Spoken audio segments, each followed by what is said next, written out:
Jangan ada bilang itu orang tua gak tahu diri anaknya mati, alhamdulillah. Padahal justru itu yang diajarkan. Alhamdulillah baru inna lillahi wa inna ilaihi raji'un. Tuh kalau anak kita meninggal ada yang nggak berani ngomong gitu.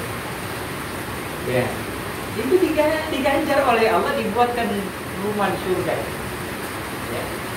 Jadi bukan justru kita minta suka serapan.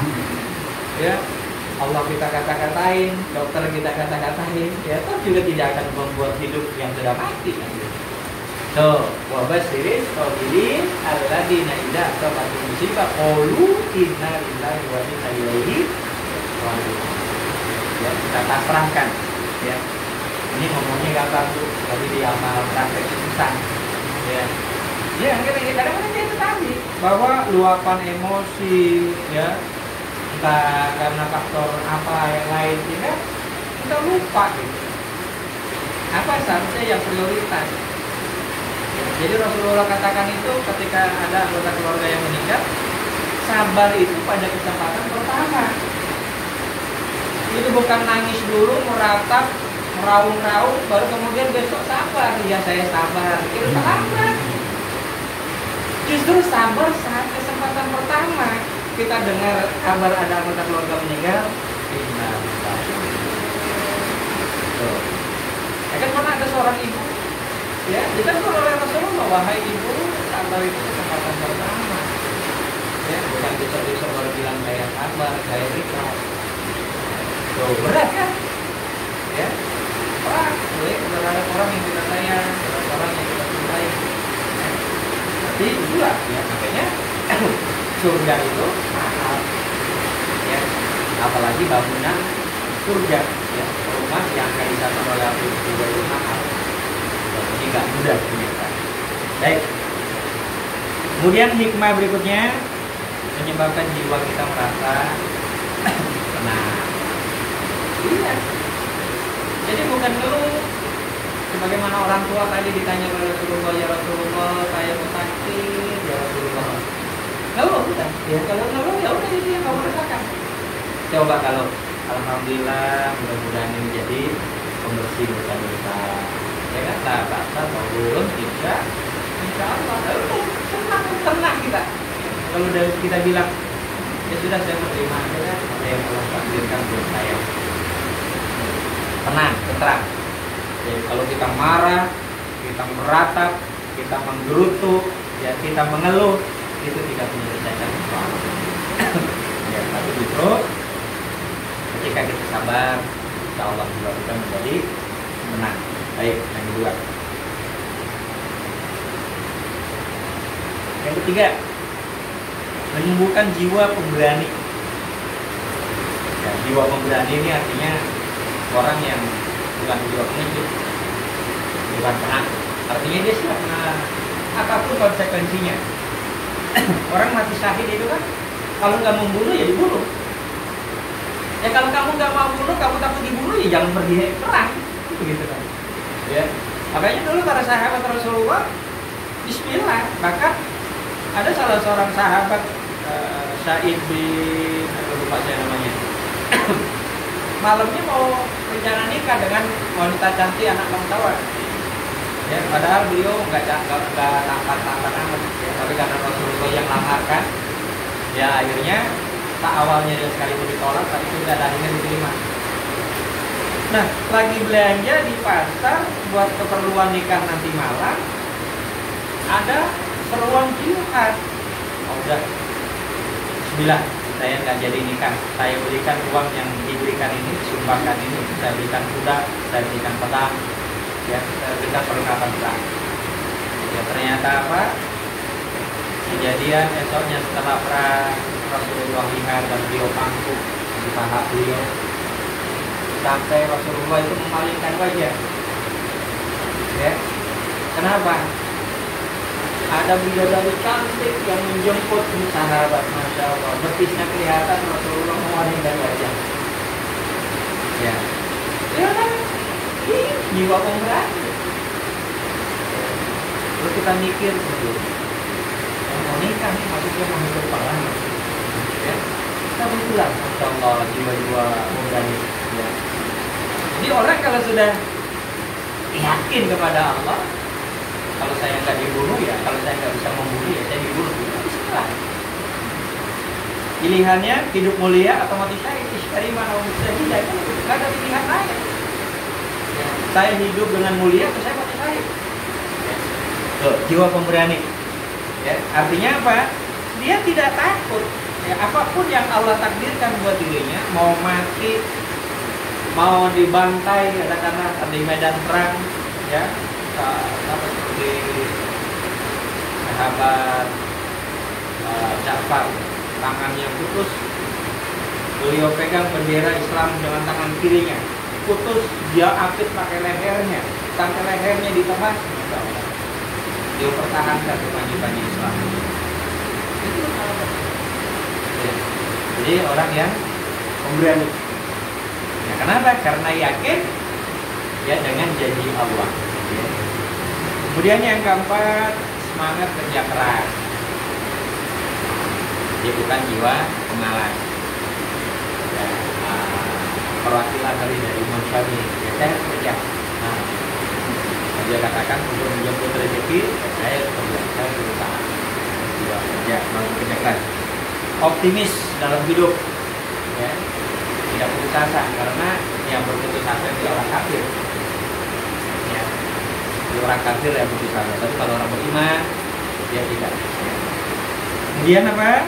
Menumbuhkan soft skill. Nah, ini buat pelajar nih, ya, mahasiswa, pelajar. Hard skillnya udah punya. Apa itu? Wow, saya jago komputer, itu hard skill. Saya jago masak, itu hard skill. Ya. Jago matematika itu hard skill, bikin program itu hard skill, ya, punya keterampilan khusus apa itu hard skill. Nah, soft skillnya apa? Sikap, mental, karakter, ya, hati, pikiran, perasaan yang terkontrol dengan nilai-nilai iman, tersibuk dengan nilai-nilai iman. Gak ada artinya orang jago komputer digunakan buat apa, hacker dan juga rusak, ya, mencuri data orang, ya kan? Terus gak ada gunanya orang jago ilmu pedang, jago pistol, jago nembak, tapi kalau dia gunakan untuk membunuh orang, ya, jadi dia tidak gunakan untuk berjihad di jalan Allah, ya kan ada gunanya.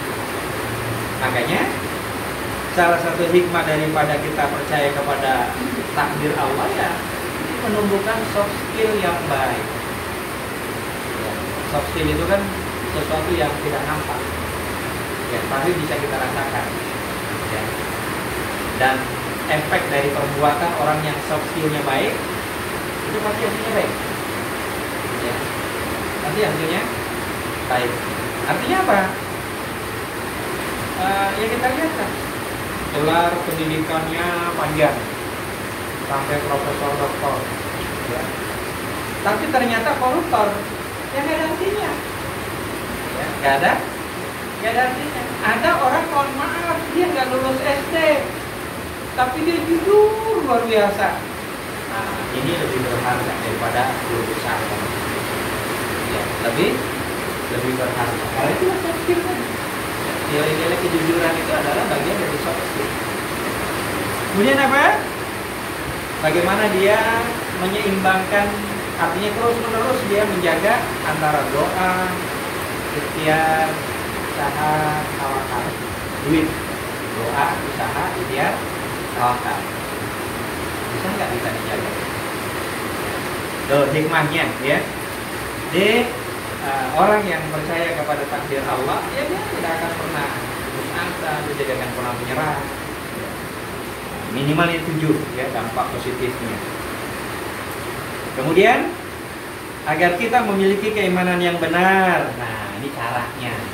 Ya, kalau tadi hikmahnya, sekarang caranya. Ya, memiliki keimanan yang benar terhadap takdir Allah, maka harus kita perhatikan aspek-aspek. Nah, di sini ada 3 aspek juga. Apa itu? Ya. Ya, Allah penyayang, Allah pengasih, Allah Maha Pemberi rezeki, asma wa sifat. Kita meyakini nama dan sifat-sifat Allah. Ya. Jadi kalau kita, saya udah kerja keras, ya, gaji saya segini aja, ya, kita merasa tidak diapresiasi. Ya, mungkin bagi sebagian orang ini berat, apalagi dalam situasi dan kondisi saat ini. Tapi untuk kalangan tertentu, ketika dia mampu menjalani ini, Allah yang kasih rezeki kok, bukan bos saya yang kasih rezeki. Nah itu udah lain. Ya. Kalau sudah yakin seperti itu, ini yang luar biasa. Waduh, saya kalau nggak bekerja di sini nanti anak istri saya makan apa? Gitu. Nah ini kata-kata ini ringan, tapi konsekuensinya berat. Emangnya bos kamu yang kasih rezeki kamu? Allah yang kasih rezeki. Ya. Dulu pun ada beberapa teman yang kerja di bank konvensional. Aduh, ini halal apa haram, riba apa enggak riba. Akhirnya udah bismillah. Ya, padahal mau dipromosikan jadi kepala cabang. Bismillah, Allah yang kasih rezeki saya. Ya.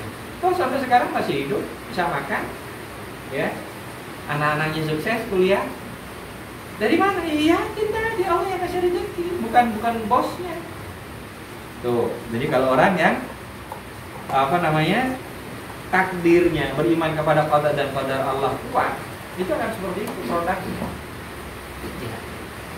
Dia nggak takut miskin lah bahasanya. Ya. Nggak takut susah. Kenapa? Karena dia yakin ada Allah. Ya, la takhaf wa la tahzan innallaha ma'ana. Di mana Rasulullah meyakinkan selevel Abu Bakar saja itu goyang ketika di gua Sur, ya kan? Bagaimana gak goyang di mulut gua itu algojo nenteng pedang. Sekiranya mereka menunduk saya, ya, itu sahabat Abu Bakar sudah menggigil ketakutan. Sampai akhirnya gimana caranya ini supaya Abu Bakar gak begitu? Coba kalau dia terus meracau itu kayak orang ngigo gitu ya, pasti kedengeran, masih ketahuan. Oleh Allah dikirimlah ular, dipatuk kakinya Abu Bakar, pingsan. Itu cara Allah. Itu cara Allah. Supaya Rasulullah mungkin menenangkan Abu Bakar, beliau sudah dalam kondisi seperti itu. Ya Allah, gimana lagi saya menenangkan sahabat saya ini? Ya, takutan, gemeteran gitu. Ya, kenapa? Karena orang kalau nunduk saja itu tertakutan. Tapi disitulah Allah kirim sarang laba-laba, ya, burung merpati, ya, termasuk ular. Ya, ada yang bilang namanya bakia. Ya, setelah 50.000 tahun menunggu saat bertemu dengan Rasulullah Cibulan, wallahu a'lam, kisahnya begitu. Ya. Cara Allah supaya Abu Bakar tenang dan Rasul menenangkan Abu Bakar jadi buat pingsan. Ya, atau ular itu tujuannya itu. Sama Abu Bakar takut. Ya, dalam situasi seperti itu, ya. Ya, tapi Allah Subhanahu wa taala punya cara. Allah selalu punya cara. Ya. Ini yang kita kadang-kadang nggak bisa paham. Ya. Kita minta bunga oleh Allah dikasih apa? Kaktus. Ya kan? Kita minta bunga dalam doa kita. Oleh Allah nih gua kasih kaktus loh. Iya. Ternyata nggak lama kaktus itu mengeluarkan baru kita sadar, ya Allah, ternyata kaktus juga berbunga, bahkan berbuah, kan gitu. Iya. Ya, itu cara Allah meyakinkan kita. Iya, ada proses, ada proses. Kita pengen kupu-kupu yang indah gitu ya. Tapi oleh Allah dikasih ulat dulu. Gak mungkin ujuk-ujuk jadi kupu-kupu kan? Kasih ulat, menjijikan, menggeli, takut, bikin gatel kan? Ya. Tapi ketika jadi kupu-kupu yang indah, Masya Allah, semuanya orang tertarik. Itu cara Allah, ya, cara Allah. Makanya ini harus kita yakin, ya.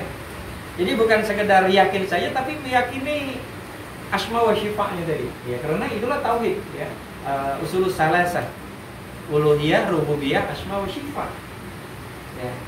Kita harus yakin Allah yang mendatangkan rasa aman, Allah yang mendatangkan rasa tenang, Allah yang memberikan rezeki, Allah yang menyembuhkan.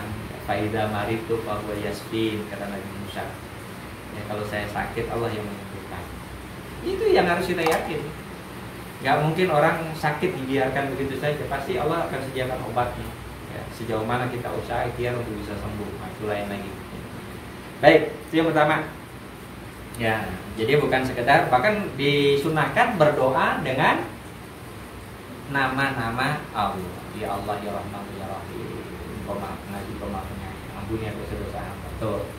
Jangan ujuk-ujuk ya Allah, ampunilah hamba ya Allah. Nah, adabnya puji dulu. Alhamdulillahirabbil alamin. Ya. Hamdan yu'affi ni'amahu wa yukafi majidah. Kan memuji Allah dulu baru minta. Bahkan disunahkan dalam banyak ayat itu mintalah dengan asmaul husna. Tuh, nomor 1 tadi ya. Caranya tuh ya, prakteknya. Ya, jadi bukan sekedar yakin toh, tapi praktekkan. Ya, doa ada adab-adabnya. Ya, kehidupan yang kita jalani, kita yakin bahwa itu semua tidak terlepas dari itu tadi qada dan qadar Allah. Allah yang kasih rezeki saya, ya, bukan makhluk. Kemudian yang kedua, ya, nah, kita lihat diri kita nih dan makhluk yang lain. Kita bisa gede seperti sekarang, bisa hidup seperti sekarang ini, itu nggak ujuk-ujuk hidup. Ya mohon maaf, dalam proses reproduksi kan berapa juta? Ya, 250 juta. Ya, cikal bakal kehidupan manusia. Ya. Kenapa yang Allah pilih kita nih? Nah, itu kan pasti ada sesuatu di situ. Ya, kalaupun kembar paling kembar 12 kan gitu ya. Tapi 250 juta sampai 300 juta cikal bakal anak manusia ya, dari satu bibit. Ya, Masya Allah, Allah pilih kita sampai seperti ini. Bisa awalnya tertati-tati, ngomong nggak lancar, oh sekarang sudah awalnya hanya makan bubur, oh sekarang omnivora, apapun dimakan. Ya itulah. Ya kita yakini bahwa Allah ciptakan diri kita itu ya seperti itu. Nah, lengkapnya itu di surat Al-Hajj ayat 5. Ya, mulai dari nutfah, ya, summa min nutfatin, summa min alaqah, dari nutfah menjadi alaqah, summa min mudghah jadi mudghah, daging. Ya, terus sampai akhirnya apa? Lahir anak-anak, remaja, pemuda, dewasa, ikut mati.